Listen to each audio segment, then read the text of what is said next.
Terima kasih kepada MC yang telah memberikan kesempatan kepada saya untuk sharing Dharma.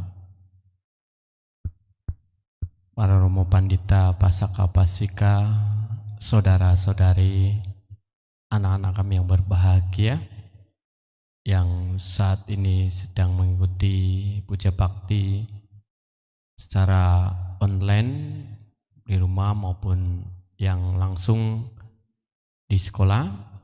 Mari kita semuanya bersikap anjali, merangkapkan dua tangan pandada. Kita sama-sama mengagungkan kurang junjun kita, memuji kepada Sang Bhagawa. Namo tassa bhagavato arahato sama sambuddhassa. Namo tassa bhagavato arahato sama sambuddhassa. Namo tassa bhagavato arahato sama sambuddhassa. Terpujilah Sang Bhagawa yang Maha Suci, yang telah mencapai penerangan sempurna. Terpujilah Sang Bhagawa yang Maha Suci, yang telah mencapai penerangan sempurna. Terpujilah Sang Bhagawa yang Maha Suci, yang telah mencapai penerangan sempurna.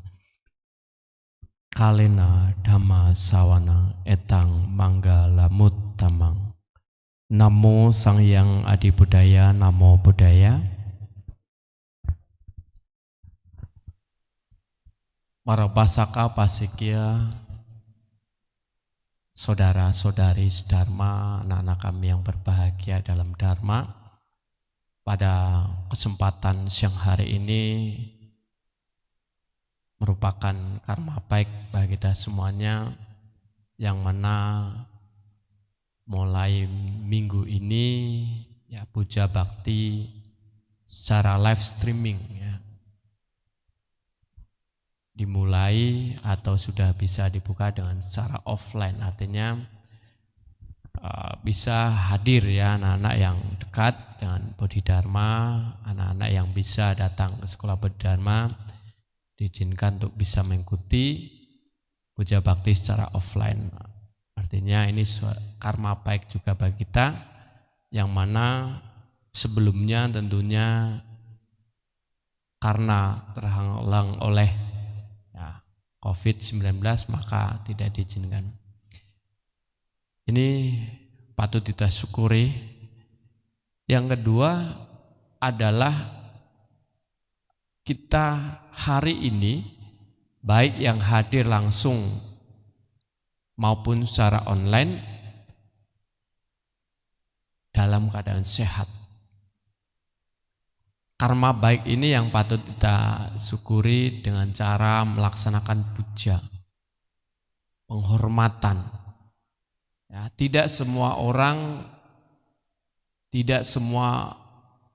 bisa mendapatkan kesehatan dalam kondisi sehat saat ini. Sementara kita hari ini, saat ini masih memiliki karma baik, yaitu berupa kesehatan. Ini juga patut kita syukuri ya. Maka umat Buddha hendaknya cara bersyukur adalah melaksanakan puja, penghormatan kepada Triratna ya, melaksanakan puja, penghormatan pada Triratna. Ini adalah salah satu bentuk mengikuti puja bakti ya, membaca parita dan sebagainya. Anak-anak kami yang berbahagia dalam Dharma, pada siang hari ini saya akan sharing Dharma yang berkenaan dengan puasa. Saya yakin anak-anak para pasaka pasika ini tahu puasa ya.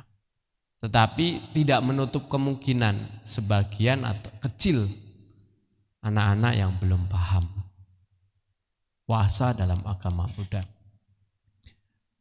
Seperti apa yang kita ketahui bahwa saudara kita umat muslim sedang melaksanakan ibadah puasa. Ibadah puasa di bulan Ramadan. Nah, apakah puasa ini ada di dalam agama Buddha? Apakah puasa juga ada dalam agama Buddha? Ini perlu kita bahas, kita gali. Jangan sampai anak-anak umat Buddha tidak paham. Ditanya, agama Buddha ada puasa enggak? Enggak ada, jawabnya. Karena merasa enggak pernah puasa. Karena enggak pernah merasa puasa, jadi begitu ditanya sama orang lain jawabnya enggak. Simple aja. Oh berarti dalam agama Buddha enggak ada puasa? Enggak tuh.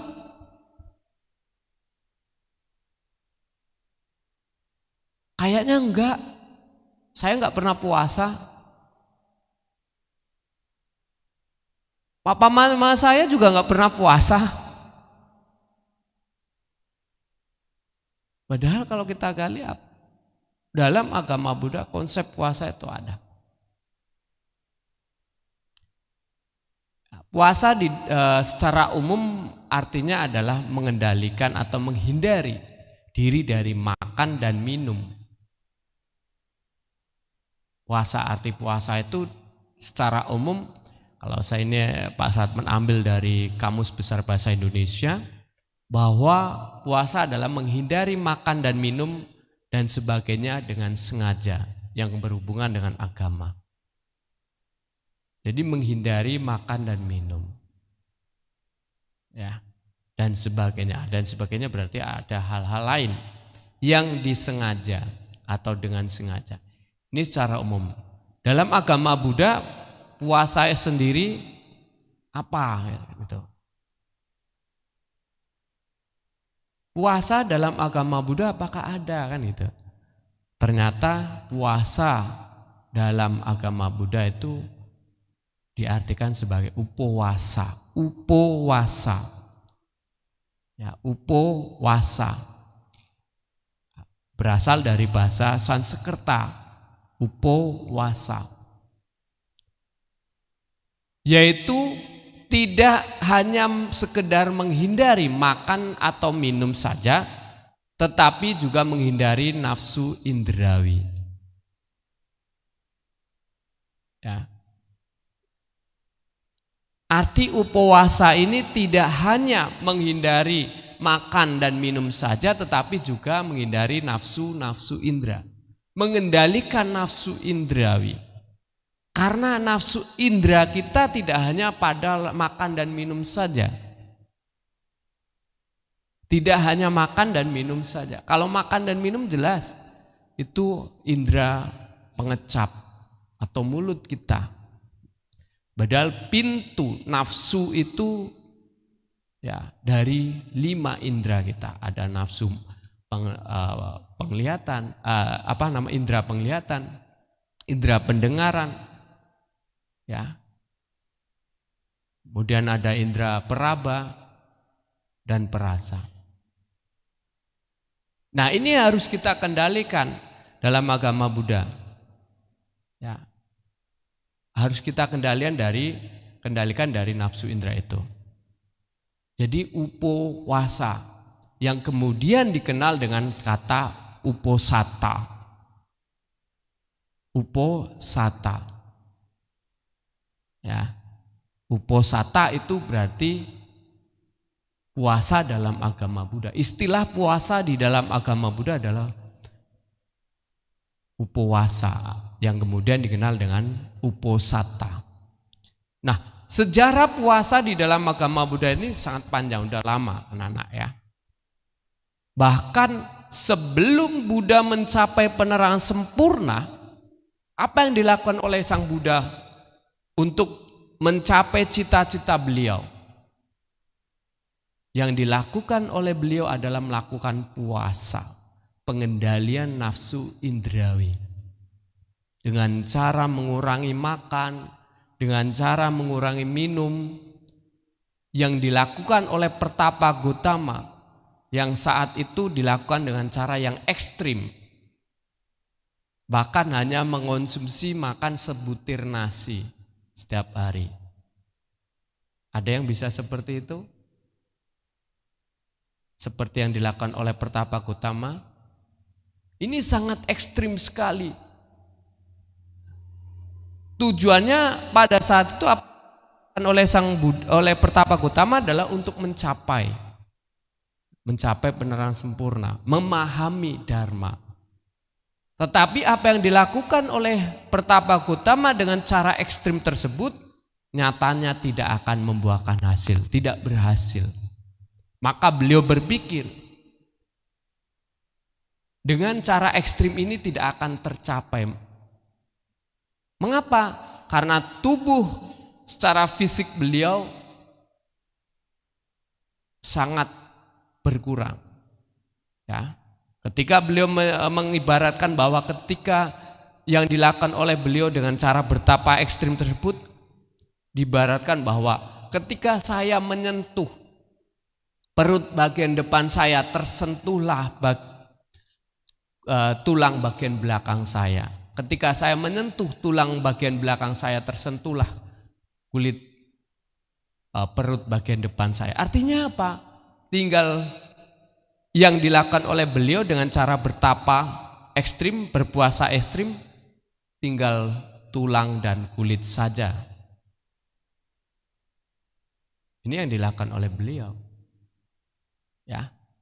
Maka kemudian jalan tengah yang dilakukan oleh beliau, jalan tengah, tetap makan sewajarnya. Ya. Dengan cara demikian, apa yang dilakukan oleh beliau dengan menempuh jalan, mengakhiri jalan ekstrim tadi dengan berpuasa, ya, secara wajar beliau akhirnya mencapai penerangan sempurna, menjadi seorang Buddha. Kemudian di masa beliau menjalani kehidupan sebagai seorang Buddha, beliau juga menganjurkan kepada para siswa beliau untuk melaksanakan puasa atau upawasa. Yang pada saat itu uposata atau puasa yang dilakukan oleh para siswa beliau, para biku ini meninggalkan rumah. Ya, pada para siswa beliau baik para biku maupun umat berumah tangga harus meninggalkan rumah kemudian tinggal di sebuah wihara melakukan puasa. Ya, ini jadi ritual, tradisi puasa dalam agama Buddha itu sudah sejak lama, bukan hanya baru-baru ini. Ya, jadi ada puasa di dalam agama Buddha. Jadi bukan tidak ada. Ya.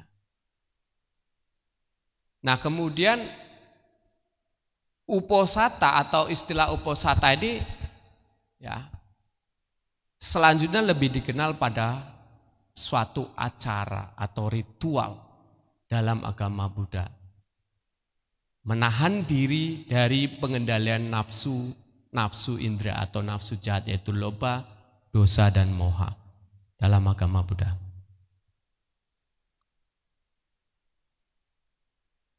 Uposata atau puasa di dalam agama Buddha tidak hanya menghindari makan dan minum saja,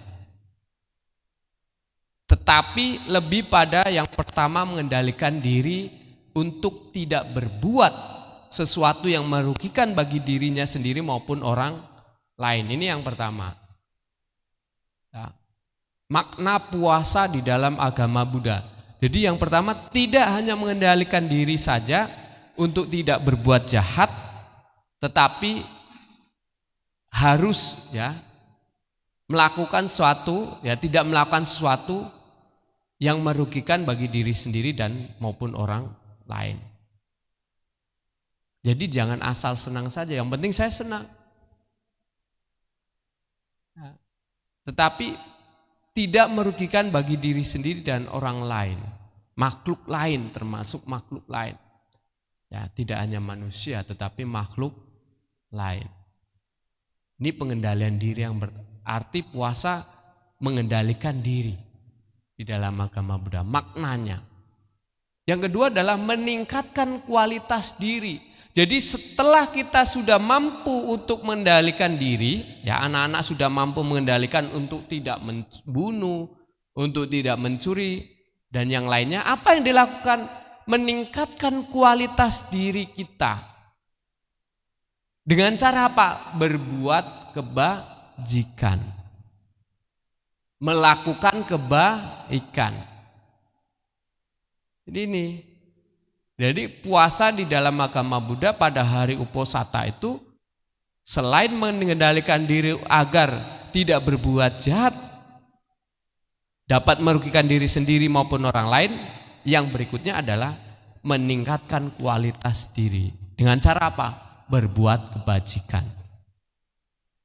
Ya, itu puasa dalam agama Buddha.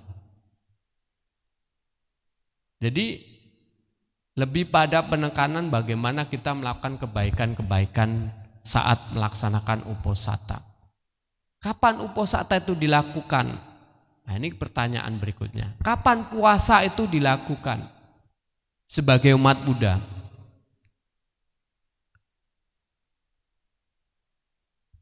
Pada masyarakat tertentu seperti kami masyarakat Jawa, orang-orang Jawa beberapa wihara melakukan Uposatha, ya puasa itu menjelang Waisak selama 1 bulan penuh. Ini ada beberapa wihara yang melakukan demikian. Jadi sudah dilakukan kemarin, karena kemarin ini adalah hari Cabgo kalau kita kenal ya, bulan purnama penuh. 1 bulan berikutnya berarti nanti Waisak.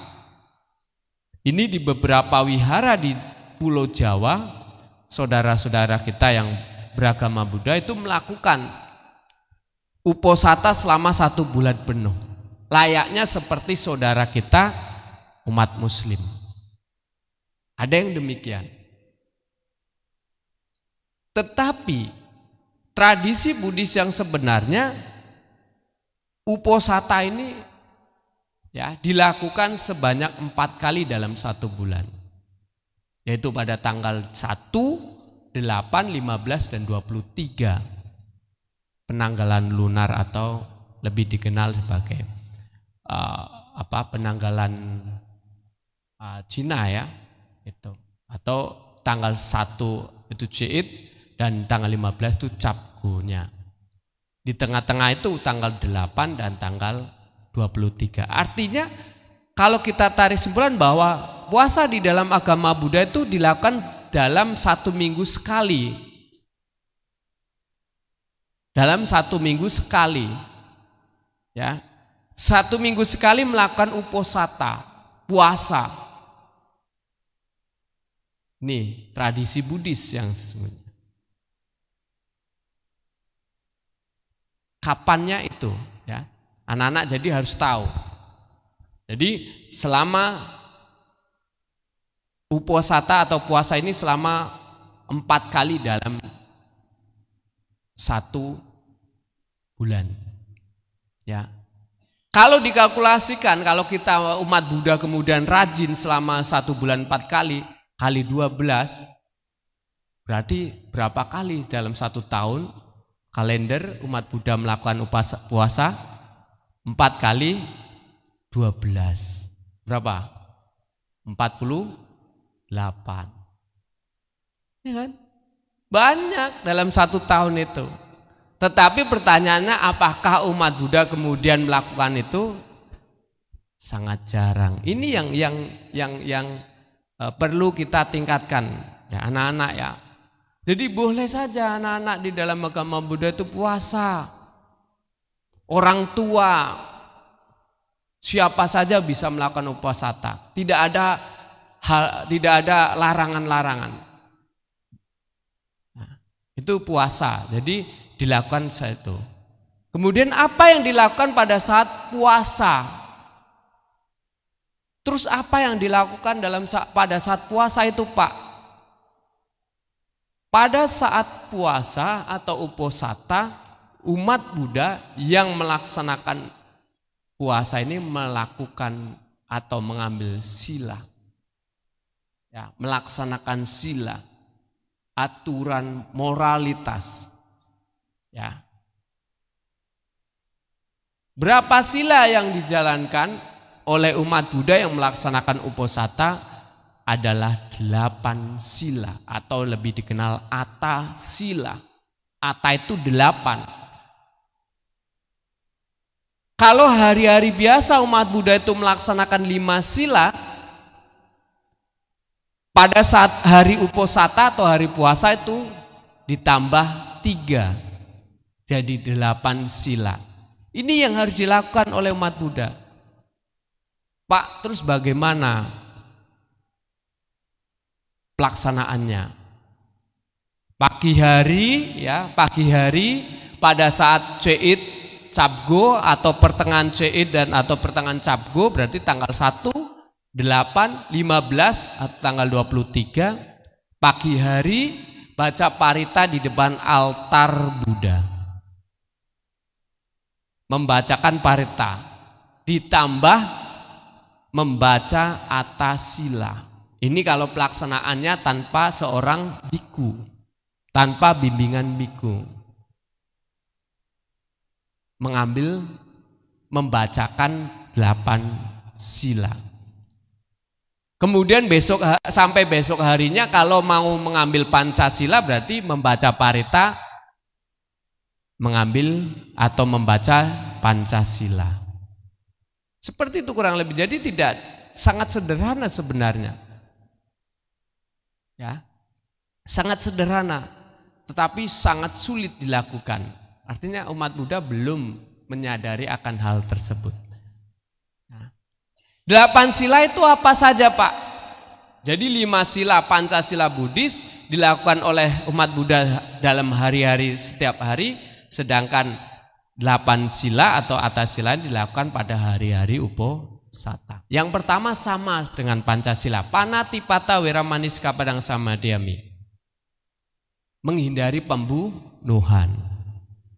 Yang kedua Adina Dana Weramanisikha Padang Samadhyami, yang artinya adalah menghindari pencurian. Mengambil barang yang tidak diberikan kita hindari. Ini yang ketiga. Yang ketiga, kalau Pancasila itu Kamesu Micacara Weramanisikha Padang Samadhyami, sedangkan kalau atasila itu Abrahmacharya. Abrahmacharya Weramanisikha Padang Samadhyami. Apa artinya Abrahmacharya? Bertekad melatih diri menghindari hubungan seksual yang tidak pantas, yang tidak sesuai. Menghindari hubungan seksual saja. Bedanya apa, Pak? Kalau Kamesu Micacara sama Abrahmacharya.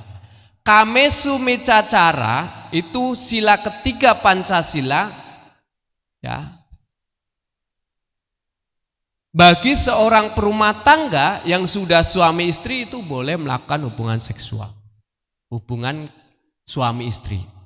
Tetapi kalau dalam atasila atau 8 sila ini, baik suami istri yang sah itu tidak dilarang. Jadi bagi seorang perumah tangga yang mengambil 8 sila, kalau dia sudah suami istri juga tidak diperbolehkan untuk melakukan hubungan suami istri. Ini bedanya di sini.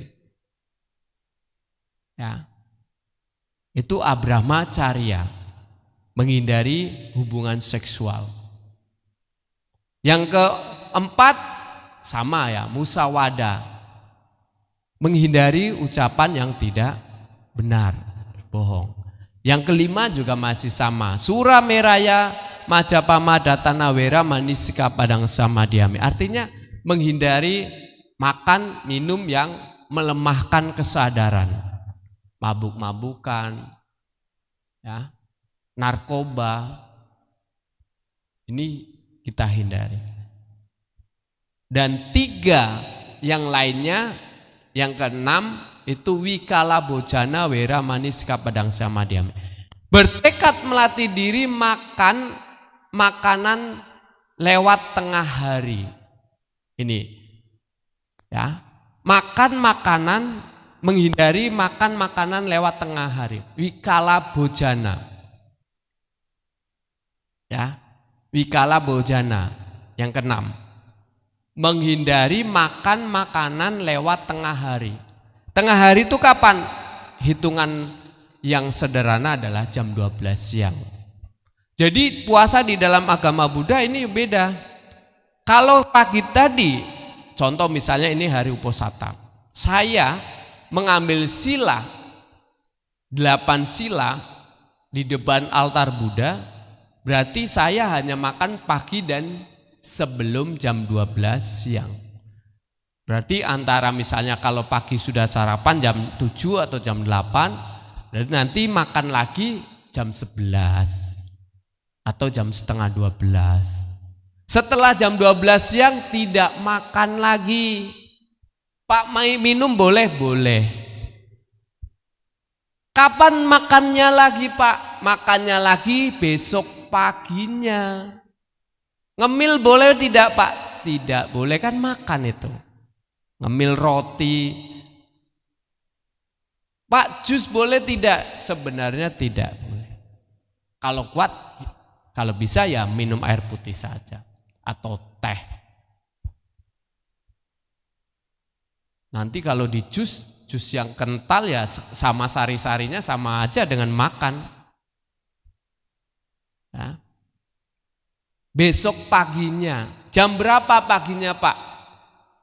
Kalau dulu Buddha menjelaskan kepada siswa-siswa beliau, kapan lagi makan?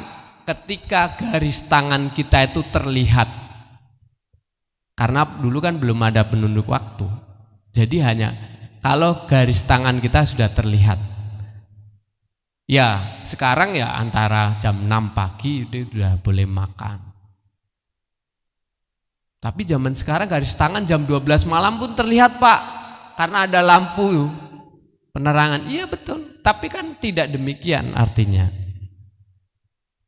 Ya, garis tangan terlihat karena ada cahaya matahari. Kurang lebih jam 6 pagi. Itu wikala bojana yang keenam, sila yang keenam. Yang ketujuh, naca gita wadita wisuka dasana malaganda wilepana dharana mandana wibusanatana wera manisika padang samadhyami. Apa itu, Pak? Menghindari menari, menyanyi, bermain musik, melihat permainan, pertunjukan, tidak memakai bunga-bungaan, wangi-wangian dan alat kosmetik lainnya, tujuannya untuk mempercantik diri. Ini yang berbeda juga. Jadi ketika kita uposatha atau mengambil atasila atau sedang berpuasa di dalam agama Buddha itu tidak boleh menari, tidak boleh menyanyi, atau menghindari lah ya, tidak menghindari menonton. Saya rasa ini semuanya pada menghidup gadget kan, YouTube. Nah, puasa di dalam agama Buddha juga demikian. Hindari nonton, bolehlah menggunakan melihat sekali dua kali misalnya WhatsApp saja. Tapi kalau sedang puasa hindari menonton YouTube. Nah, ini kan berarti sudah mengurangi. Sosmednya dikurangi. Memakai wangi-wangian, parfum, ya, bedak, yang tujuannya untuk mempercantik diri.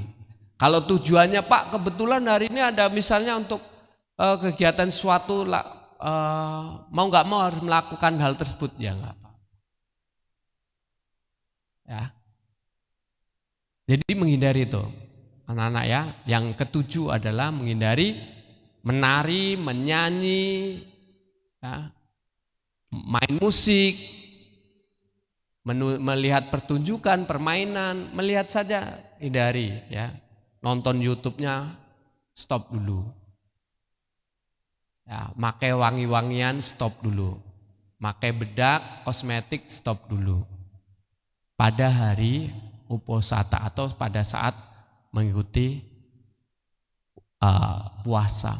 Dan yang kedelapan, Ucasayana mahasayana wera manisika padang samadhyami, yang artinya adalah bertekad melatih diri menghindari penggunaan tempat tidur yang tinggi dan mewah. Spring bed sederhananya kalau sekarang mungkin.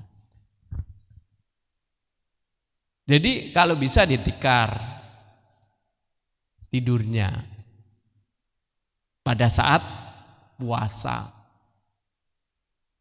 Kalau spring bed ya spring bed yang jangan terlalu tebal. Ya. Ini 8 sila yang dilakukan oleh umat Buddha pada saat melakukan puasa. Ya. Walaupun ada juga yang menambahkan dengan cara tidak makan yang berasal dari daging-dagingan atau VG, ya, makan sayuranis. Ini juga lebih bagus pada saat uposata tidak makan daging. Karena kembali tadi menghindari makanan pembunuhan. Karena biasanya daging itu berasal dari hasil dari pembunuhan. Jadi ketika puasa atau uposata ya coba untuk makan sayuran atau vegetarian. Kalau tradisi vegetarian saya rasa anak-anak sudah paham semua. Bahkan sudah sering, mungkin sebagian keluarga yang sudah menerapkan tradisi tidak makan daging atau sayuranis pada saat uposata. Cauit capgo. Tapi pelaksanaan 8 sila yang lainnya tidak dilakukan. Ini yang belum, ya, yang belum dilakukan oleh umat Buddha kita. Nah, itu puasa, tata caranya puasa dalam agama Buddha. Kemudian apa manfaatnya? Ya, manfaat puasa di dalam agama Buddha atau manfaat tidak makan setelah tengah hari. Jadi makan pagi dan siang hari. Malam sudah tidak makan lagi. Buddha menjelaskan di dalam Majjhima Nikaya Kittagiri Sutta, beliau menjelaskan kepada para biku bahwa para biku, aku berpantang makan di malam hari. Dengan melakukan ini, aku terbebas dari penyakit dan penderitaan. Aku menikmati kesehatan, kekuatan, dan kehidupan nyaman. Mari para biku, berpantanglah makan malam. Dengan melakukan hal ini, kalian juga akan terbebas dari penyakit dan penderitaan. Dan kalian akan menikmati kesehatan, kekuatan, dan kediaman nyaman. Jadi tidak makan malam itu Buddha jelaskan bahwa ketika orang makan hanya 2 kali pagi dan siang atau tidak lagi mengkonsumsi makanan lewat tengah hari, itu akan terbebas dari penyakit, akan menikmati kesehatan. Ini manfaatnya bagi seseorang yang melakukan puasa dalam agama Buddha. Dalam Kittagarbha, ya, Kittagiri Sutta. Selain itu dalam Anguttara Nikaya 4 252 Buddha juga menjelaskan manfaat dari melaksanakan uposata atau puasa. Jika pada hari uposata dipatuhi memenuhi 8 peraturan, walaupun belum mencapai nirvana atau nirwana atau nibbana, orang-orang yang memiliki kualitas hidup demikian akan terlahir di alam surga, mendatangkan keuntungan dan kebahagiaan bagi diri sendiri dan makhluk lain. Jadi ketika orang itu melatih diri mengambil 8 sila pada hari-hari uposata tanggal 1, 8, 15, 23, walaupun belum mencapai nirvana atau belum realisasi nibbana, orang tersebut akan mencapai surga, akan terlahir di alam surga. Setidaknya lahir di alam surga, dan mendatangkan keuntungan serta kebahagiaan bagi semua makhluk. Jadi banyak sekali manfaat yang didapat bagi seorang yang melaksanakan uposata. Untuk itu mari berlatih ya anak-anak, tidak ada batasan usia, tidak ada batasan laki-laki perempuan, umat Buddha semuanya bisa melakukan puasa dengan cara melaksanakan 8 sila tadi.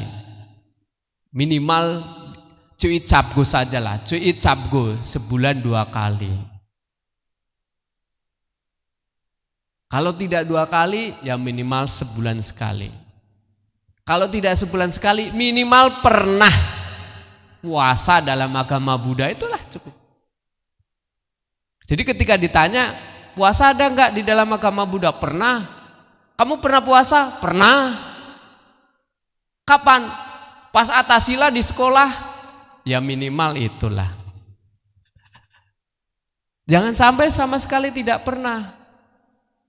Mari, ya, mari bersama-sama kita melatih diri, ya Pak Suratman, anak-anak, mari latih semampunya, semampunya untuk melakukan puasa dalam agama, supaya tradisi uposata, tradisi puasa dikenal oleh masyarakat umat Buddha khususnya dan juga masyarakat pada umumnya. Nah, demikian yang bisa saya sharingkan pada hari ini untuk anak-anak semuanya. Mudah-mudahan bermanfaat. Ya, tentunya terpenting apa yang saya sampaikan ya, akan lebih bermanfaat lagi ketika dipraktekkan dalam kehidupan sehari-hari. Mari bersama-sama kita mempraktekkan hal tersebut ya, selama hidup ini supaya kita bisa menjalani dharma, hidup dengan baik ya. Demikian yang bisa saya sampaikan. Mari bersikap anjali. Terima kasih atas perhatiannya dan mohon abhayadana bila mana ada kesalahan dan kekurangan. Mari kita sama-sama mengucapkan Sabbi Satta Bhavantu Sukhitata. Semoga semua makhluk berbahagia. Sadu, sadu, sadu. Demikian saya akhiri. Salam dalam Dharma. Namo Sang Hyang Adi Buddhaya. Namo Buddhaya.